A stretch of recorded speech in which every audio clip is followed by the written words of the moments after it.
हे भगवान कृष्ण जी, पेड़ पौधों से जुड़ी जड़ी बूटियों से जुड़ी इस वीडियो को जो भी लाइक करें उसकी जन्म जन्मांतर की गरीबी को दूर कर देना। हे कृष्ण, हम सब छोटे बालक आपकी ही संतान है, हमारी छोटी छोटी गलतियों को माफ करना। जय श्री कृष्ण। दोस्तों, अगर आपके भी घर में लगा है सदाबहार का पौधा तो आपके रोंगटे खड़े हो जाएंगे। सदाबहार फूल के कुछ ऐसे डरावने रहस्य जो कोई आपको नहीं बताएगा। यह पौधा हर कोई अपने घर में लगाता है, लेकिन इसके फायदे और नुकसान के बारे में कोई नहीं जानता। यदि आपने भी लगा रखा है घर में सदाबहार का पौधा या गलती से घर में उग आया है तो तुरंत करें, यह काम नहीं तो बहुत पछताओगे। सदाबहार के पौधे में होती है यह एक चीज, आज ही जान लो। गलती से अगर आपने भगवान को चढ़ा दिया है तो जरूर देखें। दोस्तों, सबसे पहले तो वीडियो को लाइक कर दे। लाइक करने का कोई चार्ज नहीं लगता। आज की वीडियो बहुत ही सुंदर है, पहले वीडियो को लाइक करें और खूबसूरत वीडियो का लाभ उठाएं। दोस्तों, आपको बता दें, जितने भी धनवान व्यक्ति हैं, जितने भी पैसे वाले लोग हैं, उन सभी के घरों में आपको यह पौधा 100% मिलेगा। और दोस्तों, आपको बता दें कि सदाबहार का जो पौधा होता है उसमें कई फूल खिलते हैं। इसी के साथ आपको बता दें कि सदाबहार का जो पौधा होता है वो बहुत आसानी से उग जाता है और इसे कहीं पर भी आप बहुत आसानी के साथ उगा सकते हैं। दोस्तों, आपको बता दें, सबसे बड़ी बात कि ये जो सदाबहार के रंग बिरंगे फूल है ना, ये आपकी किस्मत को बदल देंगे, आपकी किस्मत को रातों रात चमका देंगे। जी हां दोस्तों, जिस तरह से ये रंग बिरंगे फूल होते हैं और जैसे यह रंग बिरंगे कलर के होते हैं, उसी तरह से ये तुम्हारी जिंदगी में भी रंग बिरंगे रंग भर देंगे। दोस्तों, आप एक बार इस पौधे के उपाय को जरूर आजमा कर देखें और इसके लाभ भी आप स्वयं देख लेंगे। अगर आप भी अपने जीवन में बहुत मेहनत करते हैं, बहुत प्रयास कर रहे हैं जिंदगी में सफल होने का, मगर सफल नहीं हो पा रहे हैं, बार बार आपको असफलता का मुंह देखना पड़ रहा है, आप बार बार निराश हो रहे हैं, तब तो आपको यह उपाय जरूर ही कर लेना चाहिए। अगर कोई व्यक्ति कोई अपना व्यापार शुरू करता है, कोई काम शुरू करता है और अगर उसे उसमें नुकसान होने लगे और उसका वो व्यापार ना चले तो व्यक्ति बहुत परेशान हो जाता है और वो सोचने लगता है कि अब इस व्यापार को मैं बंद ही कर देता हूं। अब इस काम को करने से कोई फायदा नहीं है, जब इस काम से मुझे कोई मुनाफा ही नहीं हो रहा है, मेरी आर्थिक स्थिति अच्छी हो ही नहीं पा रही है। फिर व्यक्ति परेशान होकर सोचता है कि चलो हटाओ, रहने दो, इस काम को अब हम हटा देते हैं, बंद कर देते हैं, कोई दूसरा काम कर लेते हैं। और इसी तरह से व्यक्ति काम भी बदलते रहते हैं, बहुत कोशिश करते हैं, लेकिन उसके बावजूद उनको सफलता प्राप्त नहीं हो पाती है। जैसा वो चाहते हैं उनकी मनोकामना पूरी नहीं हो पाती है, उनका व्यापार नहीं चल पाता है।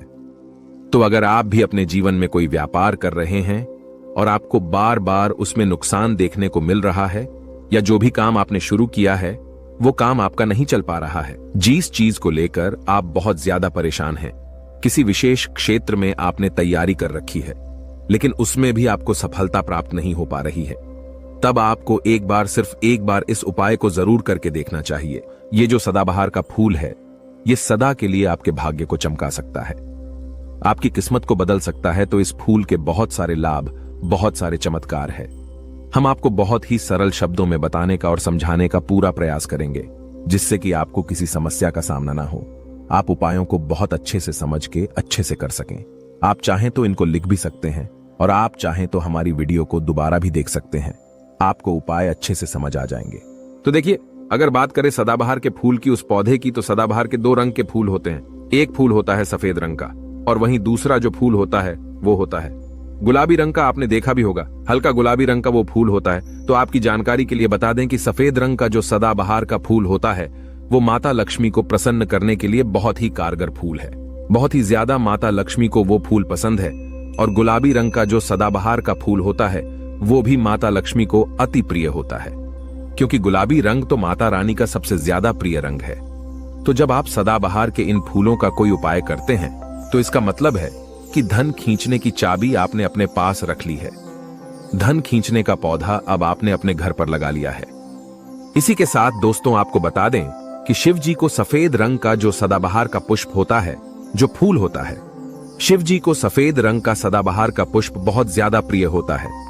यदि आप इस सफेद रंग के पुष्प को शिव जी को अर्पित करते हैं तो आपके जीवन की बहुत सारी समस्याओं से आपको छुटकारा मिल जाएगा और आपके जीवन में जो भी राहु केतु का दोष है वो भी पूरी तरह से समाप्त हो जाएगा। तो जब भी आप इस सफेद रंग के पुष्प को शिव जी को अर्पित करें या माता रानी को अर्पित करें तो आप अपनी मनोकामना बोल दे। आपकी कैसी भी मनोकामना है वो जरूर पूरी हो जाएगी। और यदि आप इस सफेद रंग के पुष्प को शिवजी को अर्पित करते हैं तो शनिदेव भी आपसे बहुत प्रसन्न होते हैं। अगर आपके पास सदाबहार के पुष्प है, आपके घर में कोई पौधा लगा है तो बहुत अच्छा है। लेकिन अगर आपके घर में सदाबहार का फूल नहीं है, पौधा नहीं है, तो आपको अपने आसपास ये बहुत ही आसानी से प्राप्त हो जाएंगे। वहां से भी आप इन फूलों को ले सकते हैं। तो चलिए, सबसे पहला उपाय हम आपको बता देते हैं कि आपको सफेद रंग के सदाबहार के पुष्प लेने हैं और किस दिन इस उपाय को करना है। आपको यह उपाय करना है शुक्रवार के दिन। तो दोस्तों, आपको सफेद रंग के पुष्प तोड़कर लाना है और उनसे ही आपको उपाय करना है। तो उपाय आप कैसे करेंगे, इस चीज को भी आप अच्छे से समझ लीजिए। तो देखिए, आपको सूर्यास्त होने से पहले पहले फूलों को तोड़कर लाना है। तो आपको कितने फूल तोड़कर लाने हैं? या तो आपको 27 फूल तोड़कर लाने हैं और या फिर आपको 21 फूल तोड़कर लानी है। अगर आप 27 फूल तोड़ते हैं तो उसका उपाय अलग है, और यदि आप 21 फूल तोड़कर लेकर आते हैं तो उसका उपाय अलग है। लेकिन हम आपको बताएंगे, तो इसलिए वीडियो में अच्छे से बने रहे और उपायों को अच्छे से समझें।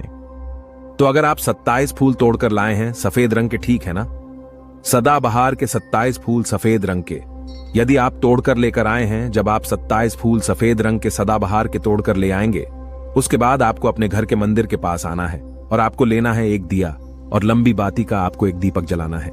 दीपक आप घी का जला सकते हैं। उसके बाद आपको एक लाल रंग का छोटा सा कपड़ा लेना है और लाल कपड़ा वहां मंदिर में आपको बिछा देना है। अब आपको मौली के धागे से लपेटकर इन फूलों की माला बना लेनी है। तो आपने जो 27 फूलों की माला बनाई है, उस माला को आपको माता लक्ष्मी को अर्पित करना है, उनको पहनाना है। लेकिन जब आप ये माला पहनाएंगे, उससे पहले आपको 27 बार लक्ष्मी मैया के किसी भी मंत्र का जाप करना है। अगर आपको कोई मंत्र याद नहीं है तो आप बहुत सीधा सरल सा मंत्र ओम महालक्ष्मी नमः, इस मंत्र का 27 बार जप कर ले। उसके बाद आप माता रानी को ये माला अर्पित कर दें। उसके बाद आपको माता रानी को कुमकुम या हल्दी का तिलक लगाना है और उसके बाद आपको महालक्ष्मी चालीसा का पाठ भी करना है और फिर उसके बाद आपको माता रानी की आरती करनी है। इस बात का ध्यान रहे कि जब आप चालीसा कर लेंगे, उसके बाद आपने जो लाल कपड़ा लिया है उस पर आपको हल्दी से एक स्वास्तिक बनाना है और उस लाल कपड़े पर आपको जो स्वास्तिक आपने बनाया है, उस स्वास्तिक के ऊपर यदि आपने 21 फूलों की माला माता रानी को अर्पित करी है तो 21 चावल के दाने आपको उस स्वास्तिक पे रखने हैं। और अगर 27 फूलों की माला आपने माता रानी को अर्पित की है तो 27 ही चावल के दाने आपको उस स्वास्तिक पर रखने हैं। लेकिन ध्यान रहे कि चावल बिल्कुल भी टूटा फूटा खंडित नहीं होना चाहिए। और जब आप चावल स्वास्तिक पर डालेंगे तब भी आपको ओम महालक्ष्मी नमः का जप भी करना है। इसके साथ ही साथ अब जो माला आपने माता रानी को अर्पित की थी, वही माला आपको इस स्वास्तिक के ऊपर रख देनी है। अब इसके बाद आपको माता रानी के मंदिर से सिंदूर लेकर आना है और आप चाहे तो घर का सिंदूर भी रख सकते हैं। अब आपने जो माला रखी है, उस लाल कपड़े पे उस माला पर आपको वो सिंदूर छिड़क देना है।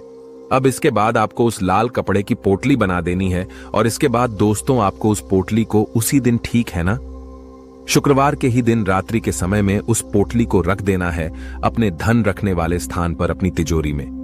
दोस्तों आपको बता दें, यह उपाय आपको रात्रि के समय करीब 8 बजे के आसपास आपको करना है। वैसे तो आप सूर्यास्त के बाद कभी भी इस उपाय को कर सकते, मगर आप 8 से 9 के बीच करते हैं तो बहुत ही उत्तम रहेगा। अगर आप 21 माला का उपाय यह कर रहे हैं तो आपको यह उपाय लगातार 5 शुक्रवार को करना है। मतलब एक शुक्रवार कर लिया, फिर उसके बाद दूसरे शुक्रवार कर लिया, तीसरे कर लिया, चौथे कर लिया, 5वें लगातार जो शुक्रवार पढ़ेंगे, 5 शुक्रवार तक आपको लगातार इस उपाय को करना है। और यदि आप 27 फूलों वाला उपाय कर रहे हैं तो आपको लगातार 4 शुक्रवार करना है। तो देखिए, उपाय चाहे आप 4 शुक्रवार कर रहे हैं या 5 शुक्रवार कर रहे हैं, आप इस बात का ध्यान रखें कि आपको अलग अलग पोटली नहीं बनानी है। आपने जो सबसे पहली पोटली बनाई है उसी पोटली को आपको लेना है। माला तो आपको हर बार नई लेनी है, चावल भी आपको हर बार नए लेने हैं, लेकिन उसी पोटली के अंदर आपको उन सारी चीजों को रखते चले जाना है। अब देखिए 5वां जो शुक्रवार होगा, चाहे 5 शुक्रवार आप ये उपाय कर रहे हैं या 4 शुक्रवार कर रहे हैं, तो जो 5वां शुक्रवार होगा, उस 5वें शुक्रवार को आपको इस पोटली को लेना है और आपके घर में जहां पर भी मिट्टी हो, मान लीजिए आपके घर में कहीं पर भी मिट्टी है तो वहां पर आपको इसको मिट्टी में दबा देना है। और अगर मान लो आपके घर में मिट्टी कहीं पर भी नहीं है, पूरी जगह पर आपका फर्श है, तब आपके घर में गमला तो जरूर होगा, तो आप इसे गमले में दबा दीजिए। और आप इस चीज का पूरा ध्यान रखें कि आपको पोटली को पूरी तरीके से नहीं दबाना है। आपने पोटली के अंदर जो माला रखी थी, जो चावल रखे थे, उन चीजों को आपको मिट्टी के अंदर डालना है। कपड़े को आपको मिट्टी के अंदर नहीं डालना है। जो लाल कपड़ा लिया है उसको आपको नहीं डालना है। तो दोस्तों, ये उपाय बहुत आसान है, बहुत ज्यादा कठिन उपाय नहीं है। और यदि आप इस उपाय को कर लेते हैं, फिर आपके जीवन में धन से जुड़ी जो भी समस्या है वो तो समाप्त हो ही जाएगी। आपके जीवन में धन आने के बहुत सारे मार्ग भी खुल जाएंगे। बहुत सारे रास्ते आपके जीवन में खुल जाएंगे जहां से आपको धन प्राप्त होता रहेगा। और जो धन आपको प्राप्त होगा उसमें निरंतर आपको वृद्धि भी देखने को मिलेगी। और आपको बता दें, इस उपाय को करने से आपके घर में स्थिर लक्ष्मी का वास होगा। तो देखिए, यदि आप 5 शुक्र वाला उपाय कर रहे हैं, 5 शुक्रवार वाला, तब तो आपको छठे दिन यह प्रक्रिया करनी है, छठे शुक्रवार को। और यदि आप 4 शुक्रवार वाला उपाय कर रहे हैं तो आपको 5वें शुक्रवार वाले दिन इस प्रक्रिया को करना है। ठीक है ना? इस बात को आप पूरी तरह से समझ लीजिए। तो दोस्तों, ये तो था पहला उपाय जो हमने आपको बताया। बहुत सरल शब्दों में हमने बताने का पूरा प्रयास किया है। अगर आपको फिर भी समझ में नहीं आया है तो आप कुछ भी हमसे कमेंट सेक्शन में पूछ सकते हैं। तो अगर आपने अभी तक हमारी वीडियो को लाइक नहीं किया है तो गाइस प्लीज वीडियो को लाइक कर दीजिए और कमेंट सेक्शन में जयकारा जरूर लगा दीजिए। तो चलिए अब बात कर लेते हैं दूसरे उपाय की। अगर मान लीजिए आपकी कोई विशेष मनोकामना है और आपकी कोई मनोकामना आप चाहते हैं कि पूरी हो जाए और बहुत लंबे समय से, बहुत ज्यादा वक्त से आपकी वो समस्या बनी हुई है, आपकी कोई मनोकामना है जो पूरी नहीं हो पा रही है, तो आपको यह सरल सा उपाय जरूर कर लेना चाहिए।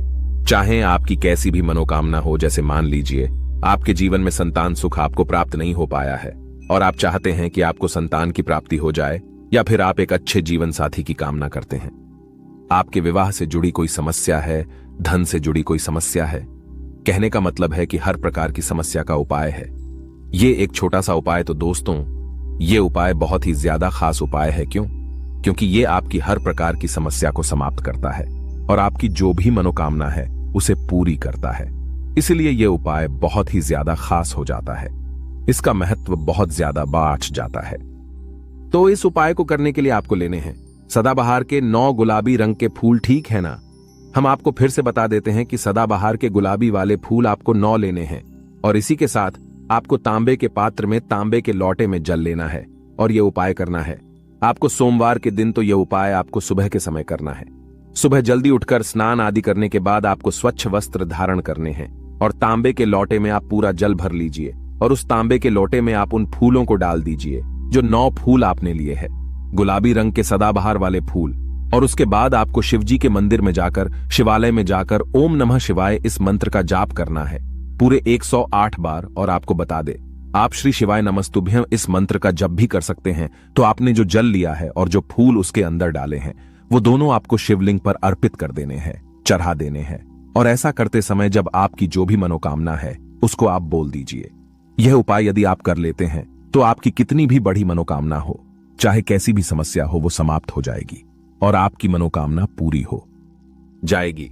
चाहे जैसी भी आपकी मनोकामना हो, संतान से जुड़ी हो, व्यापार से जुड़ी हो, धन से जुड़ी हो, स्वास्थ्य से जुड़ी हो, कैसी भी आपकी मनोकामना हो।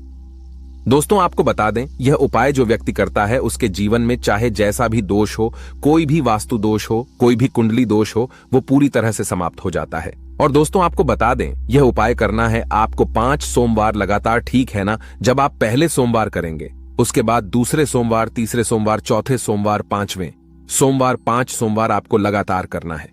बीच में गैपिंग नहीं करना है आपको। ठीक है ना? गैप नहीं देना है। दोस्तों, बात करते हैं कि यदि आपने यह उपाय सोमवार के दिन सुबह के समय किया है और 9 से 10 के बीच किया है तो आपको हर सोमवार को वैसे ही करना है जैसे आपने पहले सोमवार को किया है। इस चीज को आप विशेष करके ध्यान रखें। तो दोस्तों, यदि आप इस उपाय को कर लेते हैं तो आप अपनी कैसी भी मनोकामना पूरी कर सकते हैं। इन छोटे सरल से उपायों को करके आपको अपने मन में पूरी सच्ची श्रद्धा और पूरा विश्वास होना चाहिए, तब ये उपाय असर करते हैं। दोस्तों, आज की वीडियो में बस इतना ही। मिलते हैं आपसे एक नई वीडियो के साथ।